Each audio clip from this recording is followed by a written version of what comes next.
ভাই? দেখেন না গাড়ির অবস্থা ভাই, একেবারে সুপার ফ্রেশ, নতুন condition, double disc. Double disc. খালি তাই না ভাই, দেখেন না কি অবস্থা গাড়িটার, দুইটা চাকাই একেবারে নতুন ভাই এটা সিসি কত? ভাই। সিসি 125, মানে 125 CC double disc. 125 CC double disc. আর আরসিবি যে মালগুলো লাগানো ভাই, দেখলে তো পুরো মানে ওয়াও, দেখছেন অবস্থাটা, গোল্ডেন কালার, Just পুরো looking- গোল্ডেন ভাই। Just looking wow. ভাই সাদার ভিতরে গোল্ডেন, দেখছেন আচ্ছা, মানে রূপাও আছে, স্বর্ণ আছে, স্বর্ণ আছে। যার যেটা দরকার ভাই। আমার সাইলেন্সারটা কই ভাই? ভাই সাইলেন্সারটা এই যে পাশা দেয়া, দেখছেন অবস্থা ভাই, আচ্ছা, এক কথা জোশ, একের একটা মাল এটা মডেল কত ভাই? ভাই। এটা মডেল হচ্ছে 17, আচ্ছা, 17 মডেল, কিন্তু গাড়ি বের হয়েছে আপনার 23-এ।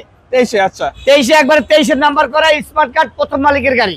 এটা প্রাইস থাকবে কত? ভাই প্রাইসটা থাকবে একদম রিজনেবল, মাত্র 1,30,000 ভাই। 1,30,000। 1,30,000 না ভাই, এটা আরো কমাইতে হবে ভাই, আরো কমাই দেবো ভাই। আরো কমাইতে হবে ভাই। ধামাকা ভাই দিতে এত হবে। সুন্দর গাড়ি আরো কম দামে দেবো ভাই। দুইটা চাকার অবস্থা দেখছেন একদম ফ্রেশ। দেখছি ভাই, আরো কমাইতে হবে। কয় টাকা দেবো কোন?